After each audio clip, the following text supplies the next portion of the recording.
let's get some replays. So, Luminosity Gaming versus Furia. Let's see how this works.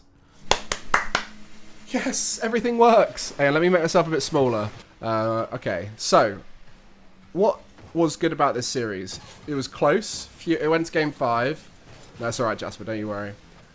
Furia, there's a lot of questions around Furia and their level right now. And I think it's completely fair because they've just travelled over to North America.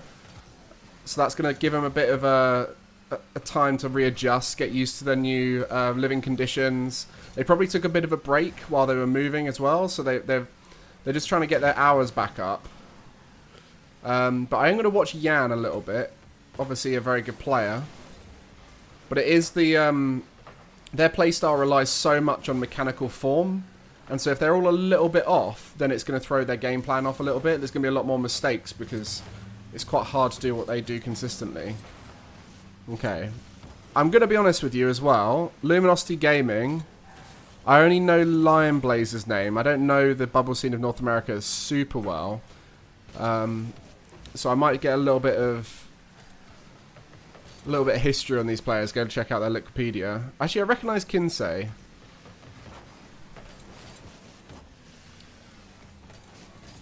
PK with Cheese looked great. I did watch some of the PK game. It was PK versus Gen G. They looked good. Oh, I mean, that right there is someone who's got low hours, right? These kinds of mistakes. Yan was slamming those home when they were in form.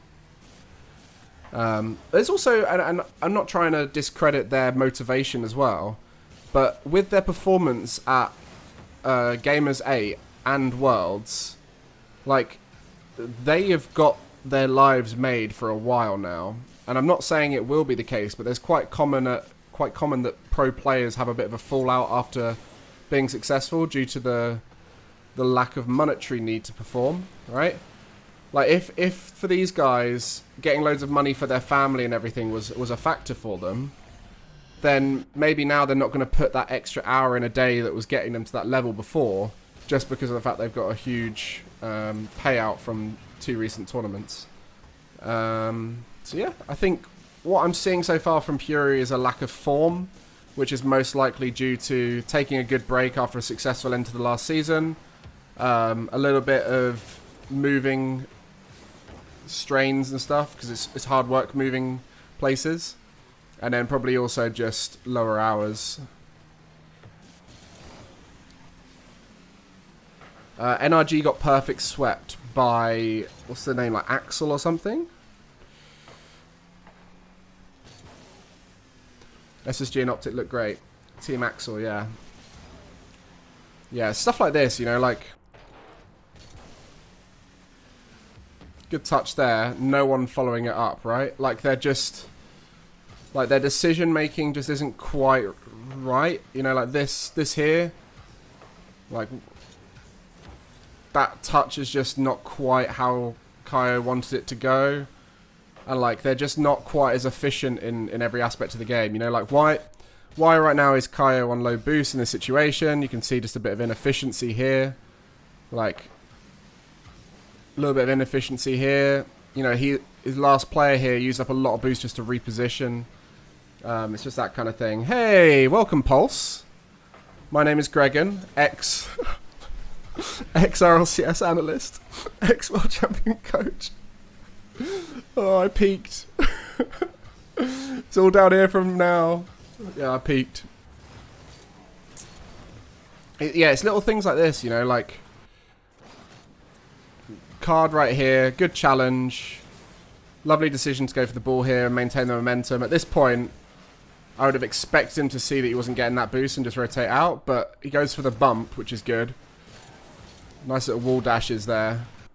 But yeah, this is the kind of stuff where, like, their efficiency will have more contingency plans, and, like, right now they're a little bit inefficient. Like, with this whole card thing, right? Like, why has he got such low boost? If we go back here, so he has 100 here. This is what I always like doing, is understanding where that boost has gone. Like, obviously, missed this challenge. You can hear the second jump there. just missed the double jump there. Now he's on low boost. Right now, should be picking up some pads. Look at that. That is a player who's out of form. And then that explains why later on, he doesn't have as much boost as he would want to. So you can just see that these guys are just a little bit out of form. I wouldn't be too worried about Furia if I was a Furia fan or if I was anyone watching at home. They're just settling into North America, getting their hours back up and so on. They probably really enjoyed their off-season, and there was probably a lot of admin in the off-season. Things like the moving location. They probably had to worry about that more than they did about the their gameplay, you know? You can see like there, right? Like this is just a lack of comfort as a player. You can see like they're having to process it as they go. Card is not just naturally doing those things. He's having to think a little bit harder, but once it gets down to being more natural with the movement, that's when we'll start to see the Furia that's going fast around the pitch. So yeah, that's my main analysis on the Furia stuff. 2-1, 2-1. Let's just go to the last game here. Alright, let's have a little watch of Lionblaze. Good positioning. Good efficiency. It's looking good. Good coverage. Solid clear. Is Lionblaze a mechanical player? Is he more of a rotational player? Like, I don't know these guys. I mean, based off of what I'm seeing right here, I assume he's more about the non-mechanical side of his gameplay, because he's making good decisions, but execution's a little bit off. Defensive ones player. That makes sense. Like, his decision-making seems really good so far. But then, like, it's just those tiny little bits and bobs that could lead him to be a bit more effective as a player. See, like, this movement, I really like the shape of these rotations. So if we watch this right here, it's time to use tabletop tactics. Wow! So, Lionblaze is player 2, blue player 2. Look at 2 on the pitch. That arcing shape that he's giving is something that not a lot of players will appreciate and understand. And if we go back into the gameplay, you'll see why. So, it does lead to a goal in the end, but like, when we talk about his rotations, hopefully you guys understand this here, right? So right here, staying close in case of the 50-50 from Auraz.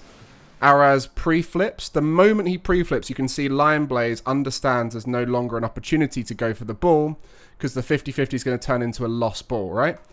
And that's where, rather than going back down the line, going back this way, Lionblaze goes around faster and covers more ground, which will firstly build up a bit of momentum so that when they come back in, they'll have some momentum. Makes it really clear for Kinsey to come in, but then also will potentially allow for some pads. Depends on the arc that you take, but there are a few pads on this route. But it puts you in the best position if this ball goes over Kinsey for Lionblaze to go for it. So it's a really good shape to go for in this situation. But I want to understand now why they end up conceding, right? So Kinsey does get the block, which is good. It goes out to the side, which is unfortunate. Kinsey does get another touch in it. So this is all good so far. Auraz is on the rotation back, so should hopefully come this way via those pads there to try and open up a coverage on this side of the pitch, because this side of the pitch is going to now be dangerous because Jan's over here. So Auraz needs to rotate across, because right now Lionblaze has got this area right here. Make sense? So we'll just delete everything, and I want to understand what's going on here. So Lionblaze goes up the wall to try and read Card's touch. Auraz has gone through the middle. Kinsey's going underneath. Lionblaze just misreads it, right? So this is where I'm saying, like, the decision making is there from Lionblaze. It's the execution that's not quite on. So now if we watch from Lionblaze's point of view, comes back here, goes up the wall to try and read Card. You can see just getting a little bit snookered there, and that leads them to just be on the front foot as they beat him to every single ball, right? So at what point here... as Lionblaze messed up. You see there, the ball goes up onto the wall.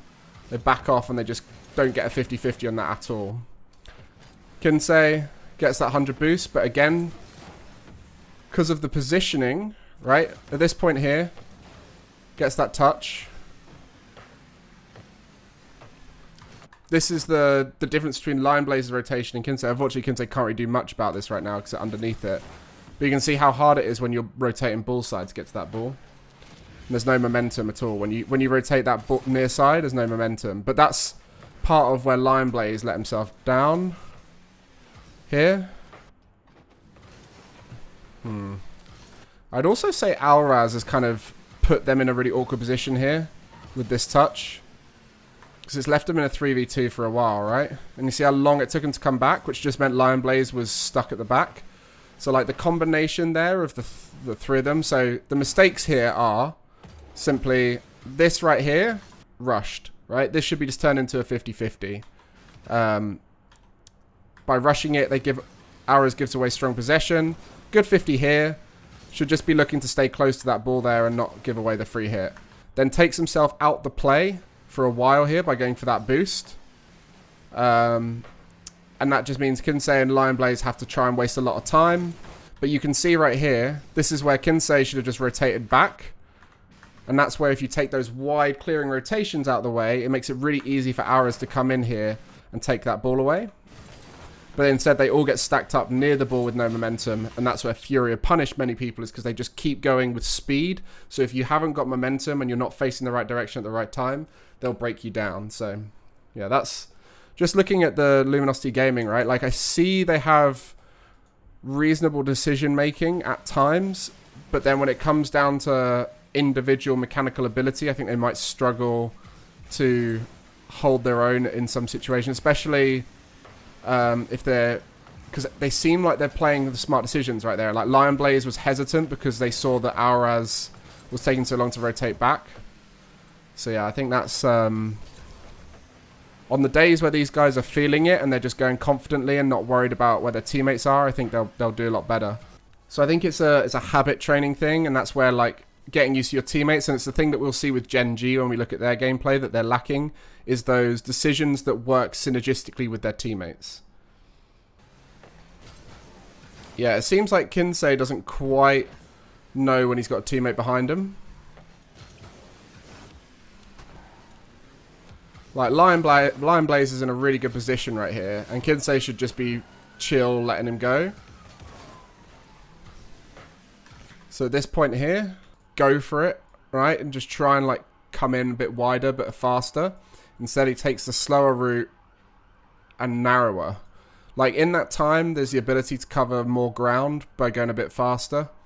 It's just about, again, it's just about timing and realizing how much time Lionblaze is going to be able to take up here. And because he stayed tighter, that shows that he didn't think Lionblaze was going to be able to take up as much time as he did. Again, it's a fast-paced game, so to be able to break it down in that way is unfair. He almost got it. Like, it's the tiniest of margins, right? And you can see Lionblaze's decision here is based off of the fact that he's going to have a teammate coming from the net, right? He goes for the 50-50. It's going to pop out into the middle. And unfortunately, that was potentially a bad decision. But this is where I want to see Lionblaze be a bit more effective with the ball. Because this is fine. He's making in his mind, a low-risk decision, right? Draw a player in, bait one of the opponents, Alraz can beat that last player, we start the counter-attack. That's the decision-making Lionblaze is going for with that 50-50. But actually, maybe here, this is where we need to see a little bit more creativity, mechanical creativity in the corner from Lionblaze, a little bit more control to take that pass card and maybe bait in another player. Because right here, it's just one-for-one trading. And you can only last so long one-for-one trading against the opposition. Yeah, Kid, I think in those situations, like the 1 and 2 situation, it really just depends on who your teammate is. Like, the comms will also be more efficient if you know your teammate, right? Like, knowing what when a teammate says bump means will help you to process their decision-making. Because you want to kind of give people an inkling of what you're going to do, but you don't want to You don't want to have to explain it exactly, right? You don't have the time in Rocket League to explain exactly what you're going to do, but you want to be able to sort of make them feel like they know a bit more. Yeah, this rotation back here, again, very bullside, right? Arrows' touch here, not great.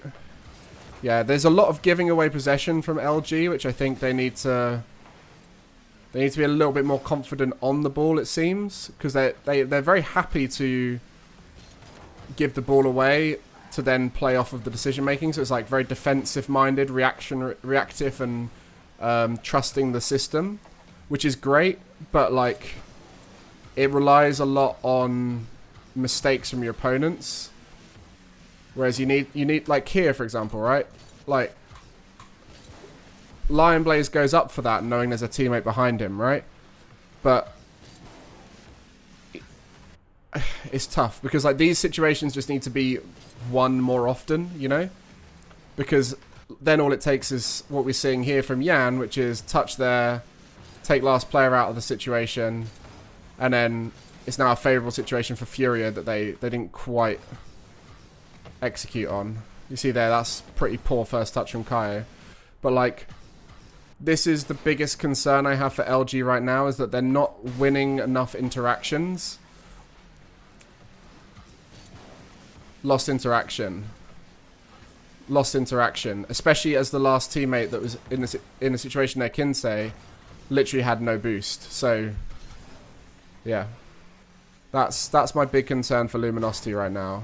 Is there's a lack of on-the-ball creativity and throwing themselves at situations where they don't actually get the ball. Oh, this is the 0-second moment, right? What's happened here? Like, why have Furia kept this up? Okay, that's kept up. Fair play. Yan's going for the stats. That's a really good doink from Kinsey. Lion Blaze's pre-jump is madness here. The fact that he got bumped as well is very chaotic, this last little bit of play. I don't know how much was in control there for Luminosity. There was definitely a few of those touches where it was like, oh, it's a really good touch, but a lot of it was just reactive to try, like, the only decision they could make in any situation. And Furia just were not thinking about, oh, it's 0 seconds, let's just try and take control or fake a challenge or so, you know, like it was just go. They literally lost their control a little bit. Let's see what's going on here. It's a nice touch from Kinsey. Okay, that was almost a good dunk there. Why do they love going for the far boost? These are the tiny little inefficiencies that you just see with the players who aren't, you know, like major level players, like the top 25 players. And it's like they're not thinking about every little decision. Like right here, this moment here is fine, right?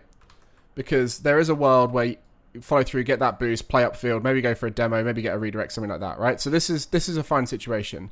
The moment you see Yan here, you just accept this is no longer an opportunity, right? So then you got to think, right, where do I get my value as Kinsey right now? You know, he's got 32 boost. That's a good amount of boost. But you think, where's the value coming in? So the first bit of value would be to try and cut off Yan and get the demo on the way out, right?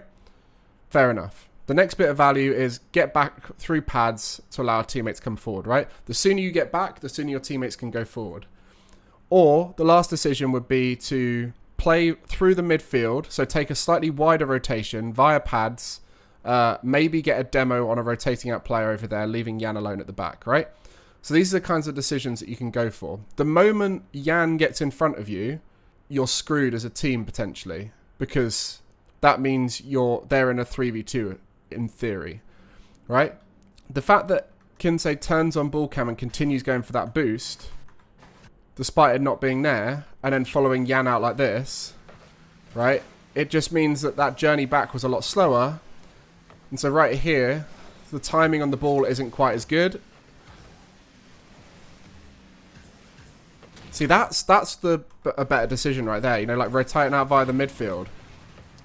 So yeah, they have got those decisions in them, but it's just like moments like that when you concede, you don't blame yourself, even though it is on you that you haven't got back in time. But yeah, Kinsey seems to be the more creative of the team. Oh. Okay, let's understand what's going on here. That's good 50-50. Reasonable decision to go all the way back here. Reasonable decision to come in. That just needs to be bad, doesn't it? Let's try and find the root cause of the low boost. Okay.